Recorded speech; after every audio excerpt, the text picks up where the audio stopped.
जय बोली अहिंसा परमो धर्म की जय जय जय। शासन नायक भगवान महावीर स्वामी की जय जय जय। आचार्य भगवान श्री कुंद कुंद महाराज की जय जय जय। आचार्य गुरुवर श्री विद्यासागर जी महाराज की जय जय पूज्य जय। मुनिवर श्री प्रमाण सागर जी महाराज की जय जय जय। बोले परम पूज्य मुनि श्री निर्वेक सागर जी महाराज की नमोस्तु गुरुवर।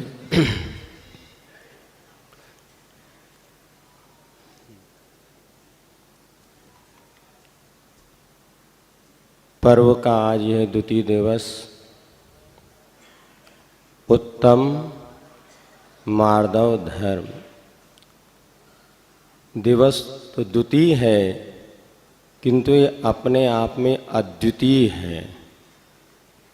अद्वितीय इसलिए है क्योंकि आज एक ऐसी मानसिक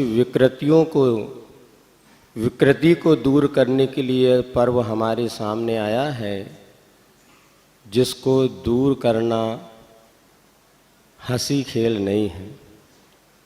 4 गतियां हैं और 4 गतियों में मनुष्य गति में यदि सबसे अधिक किसी कसाय की बारी आती है तो कौन सी कसाय है? मान कसाय है। एक बार एक माँ साहब ने अपने बच्चे से पूछा कि ये बताओ, ये मनुष्य में जो पुरुष होते हैं ना, पुरुष, उन पुरुषों के नाक के नीचे मूंछ क्यों होती है? मूंछ कहाँ पर है आपके? नाक के नीचे मूंछ क्यों होती है? तो बच्चे ने बताया, सर जब आप पढ़ाते हैं ना, कोई इम्पोर्टेंट पॉइंट्स आता है तो आप उसको अंडरलाइन कर लीजिए। तो मनुष्य के जीवन में नाक बहुत विशेष चीज़ है, इसलिए उसके नीचे भगवान ने पहले से अंडरलाइन कर दी।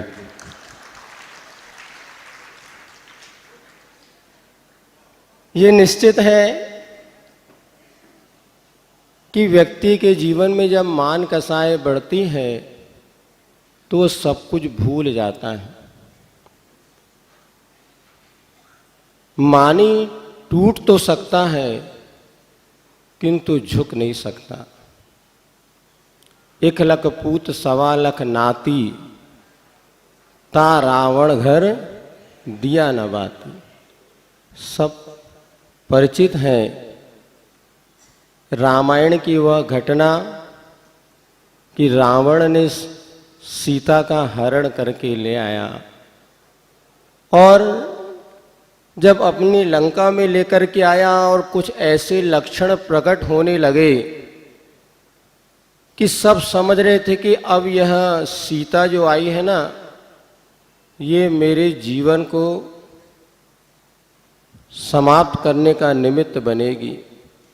रावण भी समझ रहा था, भाई विभीषण ने भी समझाया, इधर मंदोदरी ने समझाया, सब लोग समझा रहे थे, किंतु रावण कहता है मैं टूट सो सकता हूं किंतु झुक नहीं सकता।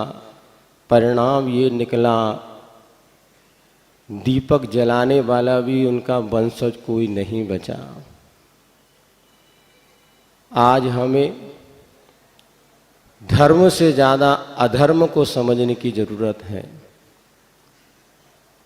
बार बार जब कोई शंका करता है महाराज श्री से कि महाराज धर्म का स्वरूप हमें बताएं, आगे धर्म क्या वस्तु है, तो महाराज जी संक्षेप में एक ही बात कहते हैं कि अधर्म से बचो, यही सबसे बड़ा धर्म है।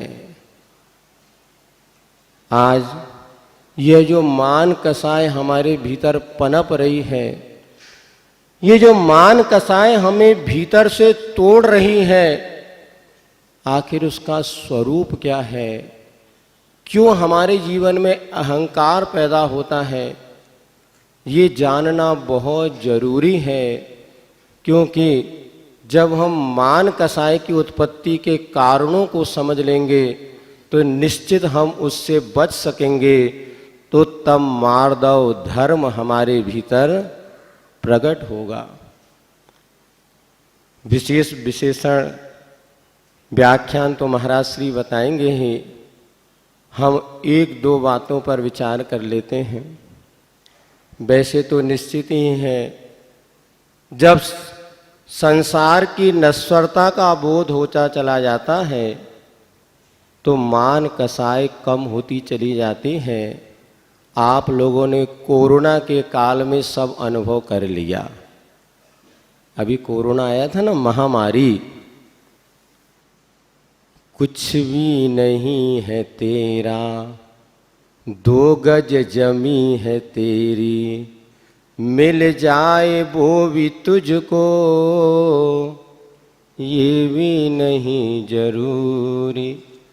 बड़े बड़े अरबपति खरबपति जो चले गए और उनको दफनाने के लिए 2 गज जमीन भी दुर्लभ। देखा था ना आप लोग ने, पेपरों में आता था, लाइन लगी है शमशान घाट में जलाने के लिए, जगह नहीं बच रही। इधर अब कब्रिस्तान में दफनाने के लिए महीनों से, कई दिनों से वो ताबूत में बनी लाशें पड़ी हैं, किंतु 2 गज जमी भी नहीं मिल पा रही। दुनिया में बहुत कमाया, क्या हीरे क्या मोती, लेकिन क्या करो यारो, कफन में जेब नहीं होती। कफन में जेब नहीं होती, एक तिलतुस मात्र भी हम साथ में नहीं ले जा सकते। सब कुछ यहीं पर हमें छोड़ करके जाना पड़ेगा। सिकंदर ने, जिसने 32 वर्ष की उम्र में विश्व विजेता बनने का सपना देखा, पूर्ण किया, लेकिन अंत में उसको ये बात समझ में आ गई कि जितना मैंने सब कुछ कमाया है, जिस पर मैं अहंकार कर रहा हूँ, जिस पर मैं फूल रहा हूँ कि मैंने इतना कमाया, इतना दिया, इतना किया, लेकिन सिकंदर को बात समझ में आई और जब मरने लगा तो उसने अपने साथुए से कहा था कि जब मेरा जनाजा निकाला जाए तो जितनी दौलत मैंने कमाई, सारी दौलत मेरे साथ में मेरे जनाजा के साथ चले और मेरे दोनों हाथ उस जनाजे के बाहर निकाल देना, जिससे दुनिया इस सत्य को जान सके कि सिकंदर जब चला जहाँ से सभी हाली बहाली थे, पड़ी थी पास में दौलत मगर 2 हाथ खाली थे। भली मुट्ठी आए हैं, खाली मुट्ठी जाना है। फिर क्या जीवन में अहंकार करना, क्या मद करना, किंतु क्या करें। हम जानते तो सब हैं, फिर भी आचरण में लाना बहुत कठिन हो जाता है। शंका समाधान में जितनी समस्याएं आज आप गुरुजी के समक्ष रखते हैं, आखिर ये समस्याएं पैदा क्यों होती हैं? मुझे लगता है ये एक मान कसा ही सारी समस्याओं की जड़ है। एक सबसे बड़ी समस्या आज सबके सामने है, तो वो है आत्महत्या की बढ़ती हुई प्रवृत्ति। एक समय था जबकि बहुत बड़े बुजुर्ग या कोई अति बड़ी उम्र वाले होते थे और किन्हीं विपरीत परिस्थितियों में संतुलन खो देते थे, अपने जीवन को समाप्त कर लेते थे। किंतु आज ये प्रवृत्ति छोटे छोटे बच्चों में बढ़ती चली जा रही। अभी सुना था 13 साल की एक बेटी ने सुसाइड कर ली, कभी पढ़ने में आता 10 साल के बच्चे मर गए, इधर 20-22 साल के युवक अपने जीवन को समाप्त कर रहे हैं। आखिर इसका कारण क्या है? मैं आपसे पूछना चाहता हूँ कि आप अपने बच्चों को सुखी देखना चाहते हैं कि दुखी देखना चाहते हैं? क्या आप चाहते हैं कि हमारा बच्चा कभी भी इस गलत मार्ग पर ना आए? क्योंकि हत्या करना तो फिर भी अपराध है, पाप है, किंतु आत्महत्या करना तो उससे कई गुना बड़ा अपराध है। आखिर हमारे बच्चों के मन में ये आत्महत्या करने के परिणाम क्यों पैदा होते हैं? इसके कारण पर कभी आपने विचार किया? एक बेटा हमारे पास आया, सत्य घटना है, शिवपुरी की बात है। 6वीं क्लास का बच्चा था, घबराया हुआ था, पसीना पसीना था। बोले महाराज मैं तो मरने जा रहा हूँ, रेल की पटरी के नीचे कट कर के मैं मर जाऊंगा। मैंने पूछा बात क्या है बेटा, थोड़ा शांत हो जा, बैठ, बता क्या बात है, तुझे क्या समस्या है। तो कहने लगा महाराज मेरी माँ ने कहा था, मम्मा ने कहा था 90% लेके आना। मेरी माँ ने कहा था 90% अंक लाना और पिता ने कहा था और अच्छे अंक लाना, और मेरे तो 80% बने हैं। यदि मैं घर गया तो मेरी माँ मुझे मारेगी और पिता मुझे छोड़ेंगे नहीं, इसलिए मैं घर नहीं जाऊंगा। मैं जब मरना मंजूर है किंतु मैं घर वापस नहीं जा सकता। हमने तुरंत उसको पकड़ा, हमने कहा बेटा तू बैठ। उसके चाचा को खबर की, बुलाया, देखो ये बच्चा मरने जा रहा है, क्या करना है। समझ में आ रही है आप लोगों को? आज हमने बच्चों के मन में जो प्रतिस्पर्धा का भाव पैदा कर दिया, आज बच्चे बहुत तकलीफ में हैं। उनका बचपना हमारी अहंकार ने, हमारी मान कसाई ने उनका बचपना छीन लिया। बचपने की हमने बलि चढ़ा दी। आज कैसे माता पिता हो गए, हमें आश्चर्य लगता है। एक जगह हम गए, एक बच्चे से हमने पूछा क्यों बेटा पाठशाला क्यों नहीं आते।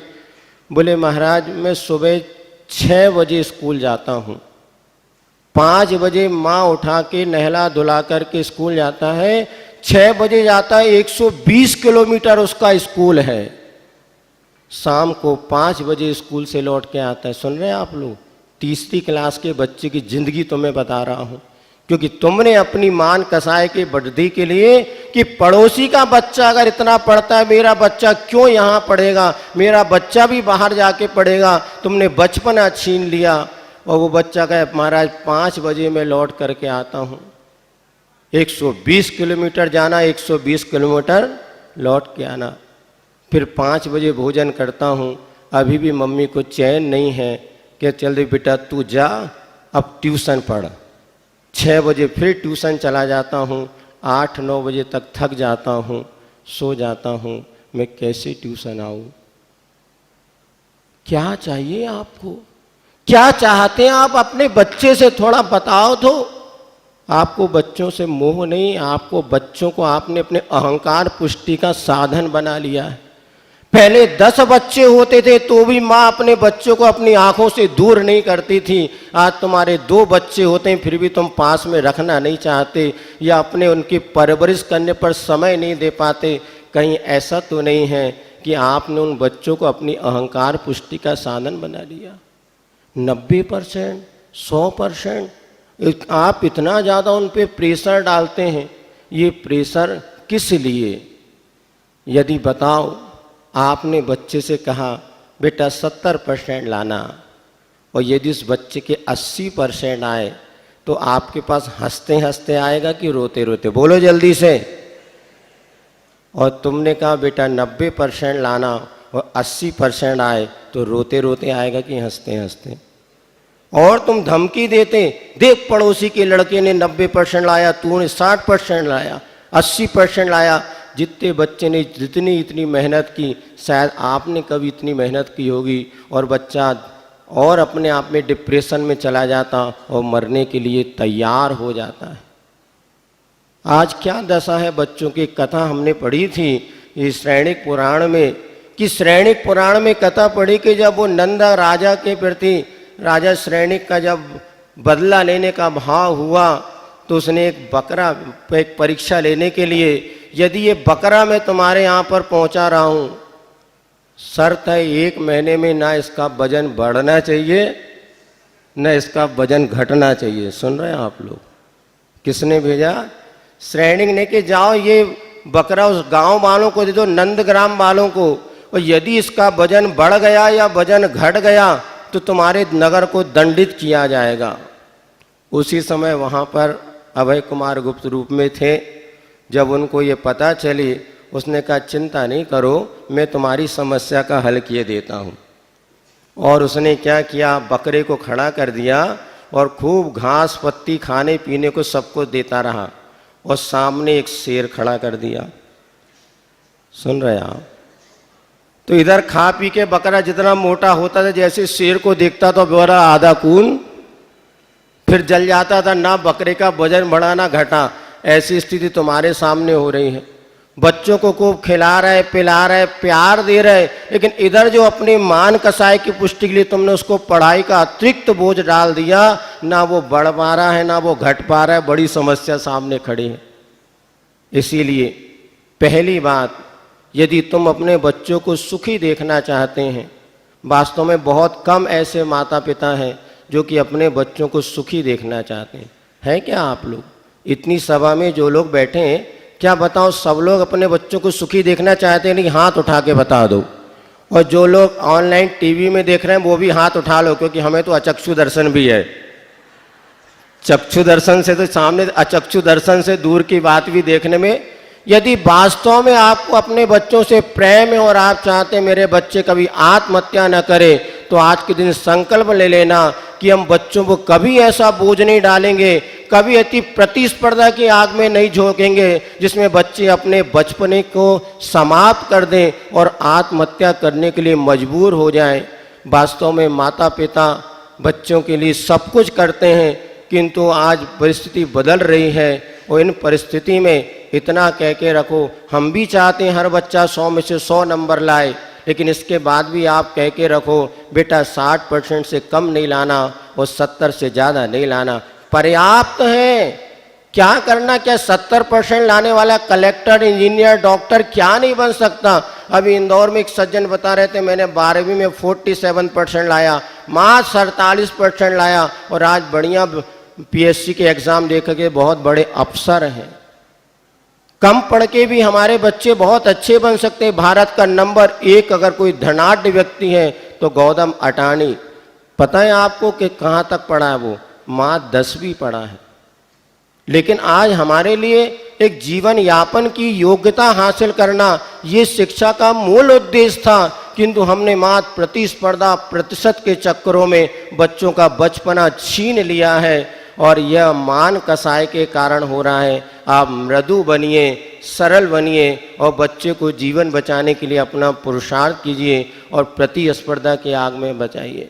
दूसरी एक समस्या और है, 10 मिनट 5-10 मिनट में 5 मिनट में उसको करके एक दूसरी समस्या। हम वैसे ही महाराज जी का 2 दिन का उपवास है, पता आप लोगों को। हाँ, बेला हो गया तो कोई बात नहीं महाराज जी के। हाँ, बस 5। दूसरी एक समस्या है। पहले एक प्रश्न है आपके सामने, विवाह करना पाप में फंसने का कारण है कि पाप से बचने का कारण है? बोलिए। बोल ही नहीं रहे। विवाह करने वाला पाप में फंस रहा है कि पाप से बच रहा है? पाप से बच रहा है। अनंत इच्छाओं को वो सीमित कर रहा है। आज जितने पढ़े लिखे ज़्यादातर लोग हैं विवाह में फंसना नहीं चाहते, विवाह करना नहीं चाहते। क्यों नहीं करना चाहते? 2 ही रास्ते हैं, या राग का है या वैराग्य का रास्ता है। सबसे अच्छा होता हम अपने एक युवावस्था या प्राप्त करते वैराग्य जीवन में धारण करें और मुनि आर्य का बन के अपना आत्म कल्याण करें। यदि ऐसा नहीं करते तो विवाह करना बहुत जरूरी है। तीसरा उन्मार्ग है। 24 तीर्थंकर में कितने तीर्थंकरों ने विवाह किया बताइए? 19 ने। 5 का विवाह नहीं हुआ, उन्होंने विवाह नहीं कराया। ये क्या है? दोष है कि गुण है? ये हुंडा और सर्वे का दोष है जो 5 का विवाह है। इस बार गुरुजी ने हम लोग को खूब जब पंच कल्याण के समय पहले खूब इस बात पे कहा, तो हम लोगों ने कहा गुरुजी से पहले आप बताते तो हम सब कोई करके आते, जल्दी क्यों आ गए? हंसने लगे। नहीं नहीं बोले, मैं कह रहा हूँ आज लोग गृहस्थ आश्रम में जाना नहीं चाह रहे। 28-28, 30-30 साल उम्र होने के बाद भी विवाह बंधन को स्वीकार नहीं कर रहे। इसका अर्थ ये नहीं कि उनको वैराग्य है। महाराज जी बार बार कहते हैं विवाह नहीं होता, बाकी सब कुछ होता है।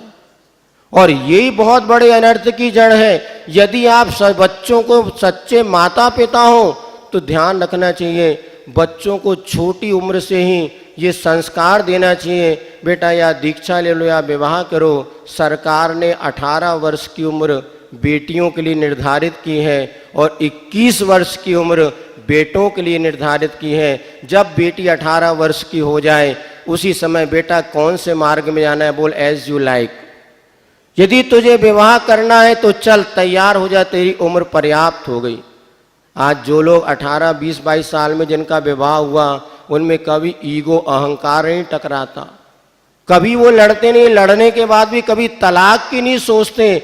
आज हर 4-5 व्यक्ति बीच में एक तलाक की समस्या है, जिसका सबसे बड़ा कारण क्या है? हमारी मान कसाई। और इससे बचने का एक ही उपाय है कि आप सही उम्र में बच्चों का विवाह कर दीजिए। यदि बच्चे वही सदी उम्र में आप ग्रस्त बन जाते हैं, आपके 50% जो सामाजिक समस्याएं आज पैदा हो रही है, तलाक की समस्या है, लड़ाई की समस्या है, अनेक सुसाइड करने की समस्या है, ये जो विकृतियां आ रही हैं, मान कसाएं हमारी जो बढ़ रही हैं, मैं रानी तू रानी कौन भरे कुएं का पानी, और लियो रोज लड़ाई। पति पत्नी तो बन गए, 7 जन्म के साथ निभाने की बात कर रहे थे, किंतु 7 महीने भी नहीं निपट पा रहे और तलाक की अर्जी जेल कोर्ट में लग जाती है। इसलिए यदि आप वास्तव में बेटा बेटी के माता पिता बने हो, जब बच्ची बड़ी हो जाए 12-13 साल की, तभी से कहना शुरू कर दो बेटा 2 मार्ग हैं। अब यदि तुझे 18-19 साल में हमें तेरा विवाह करना है, क्या विवाह के बाद पढ़ाई नहीं हो सकती? क्या विवाह के बाद जीवन का निर्माण नहीं हो सकता? कई ऐसे श्रावक श्राविका हैं जिन्होंने छोटी उम्र में अपना जीवन बसाया, पाप से बचे, बुराई से बचे, और उन्होंने आके जगह से बिमला जी बताया जज बने, हाई कोर्ट जज, उन्होंने विवाह के बाद पढ़ाई की।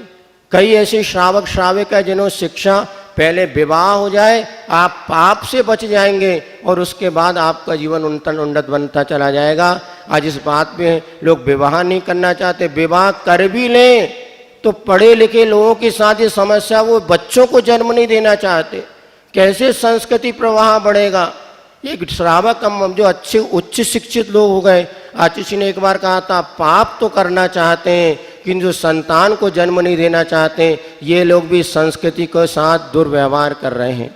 इसलिए हमें विचार करना होगा कि यदि आज हमने जैन कुल में जन्म लिया और इस परंपरा को आगे भी बढ़ाना चाहते हैं तो योग्य उम्र होते हुए बच्चों का विवाह करना और उसको तैयार कीजिए। आप होते हैं बच्चे तैयार। हमने जब ये प्रवचन में बात की, कई बेटियां तैयार हुई और उन्हें 18-20 साल में अपना गृहस्थ आश्रम में प्रवेश हो गया, सारे पापों से वो बच गए।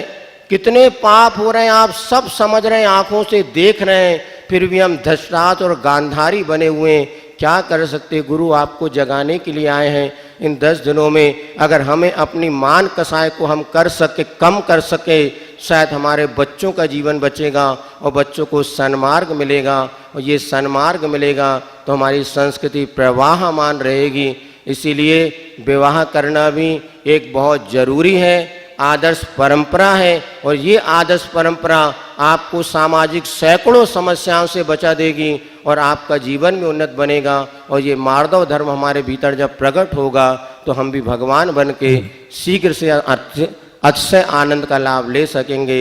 ले इसी मंगल भावना के साथ बोले भगवान महावीर स्वामी की।